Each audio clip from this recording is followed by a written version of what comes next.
ಕನ್ನಡ ನಾಡು ಇದು ಕನ್ನಡಿಗರ ನಾಡಿಮಿಡಿತ.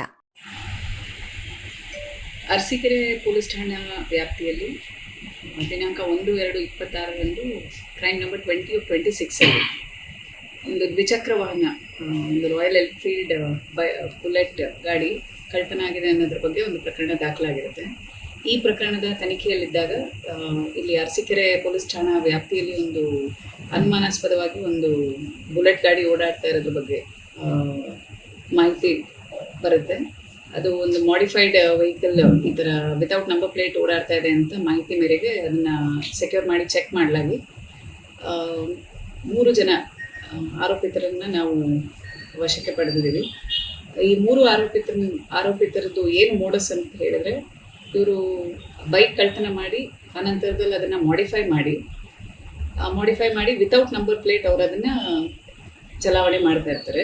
ಇನ್ನು ಕೆಲವು ಸಂದರ್ಭದಲ್ಲಿ ಬೈಕ್ ಕಳ್ತನ ಮಾಡಿ ಬೈಕ್ದು ಸ್ಪೇರ್ ಪಾರ್ಟ್ಸ್ನೆಲ್ಲ ಬದಲಾವಣೆ ಮಾಡಿ ಬೇರೆ ಬೈಕ್ಗಳಿಗೆ ಜೋಡಣೆ ಮಾಡಿ ಅಂಥ ಬೈಕ್ಗಳನ್ನ ಮಾರಾಟ ಮಾಡಿರೋದು ಸಹ ಕಂಡು ಬಂದಿರುತ್ತೆ.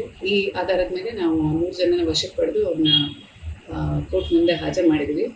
ಮತ್ತು ಅವರಿಂದ ಈಗಾಗಲೇ 16 ಬೈಕ್ಗಳನ್ನ ರಿಕವರಿ ಮಾಡಿದ್ದೀವಿ. ಈ 16 ಬೈಕಲ್ಲಿ 13 ಸ್ಪ್ಲೆಂಡರ್ ಬೈಕ್ ಇದೆ, ಒಂದು ರಾಯಲ್ ಎನ್ಫೀಲ್ಡ್ ಬೈಕ್ ಇದೆ, ಒಂದು ಜುಪಿಟರ್ ಬೈಕ್ ಇದೆ, ಒಂದು ಪ್ಲಾಟಿನಾ.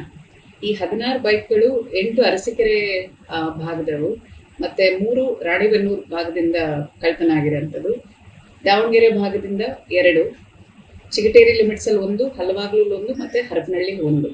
ಸೊ ಟೋಟಲ್ 16 ಬೈಕ್ಗಳನ್ನ ವಶಕ್ಕೆ ತೊಗೊಂಡಿದ್ದೀವಿ, ನಾವು ಸೀಸ್ ಮಾಡಿದ್ದೀವಿ. ಮತ್ತು ಇವ್ರ ಜೊತೆ ಇನ್ನೂ ಹಲವರು ಭಾಗಿಯಾಗಿರೋದ್ರ ಬಗ್ಗೆ ನಮಗೆ ಅನುಮಾನ ಇದೆ. ನಾವು ಅವ್ರನ್ನ ಪತ್ತೆ ಮಾಡ್ತಾ ಇದ್ದೀವಿ. ಆರೋಪಿತರು ಸ್ಥಳೀಯರು ಅಥವಾ ಹೊರಗಡೆ? ಆರೋಪಿತರಲ್ಲಿ 2 ಅರಸೀಕೆರೆ ಗ್ರಾಮದ ವಾಸಿಗಳೇ, ಅರಸೀಕೆರೆ ಪೊಲೀಸ್ ಸ್ಟೇಷನ್ ಲಿಮಿಟ್ಸಲ್ಲಿ ವಾಸ ಮಾಡ್ತಾರೆ. ಇನ್ನೊಬ್ಬರು ಹಲವಾಗ್ಲೂ ಪೊಲೀಸ್ ಸ್ಟೇಷನ್ ಲಿಮಿಟ್ಸ್ ವಾಸಿಯಾಗಿದೆ. ಸಮಗ್ರ ಸುದ್ದಿಗಳಿಗಾಗಿ ತಪ್ಪದೆ ನೋಡಿ ಕನ್ನಡ ನಾಡು ವಾಹಿನಿ.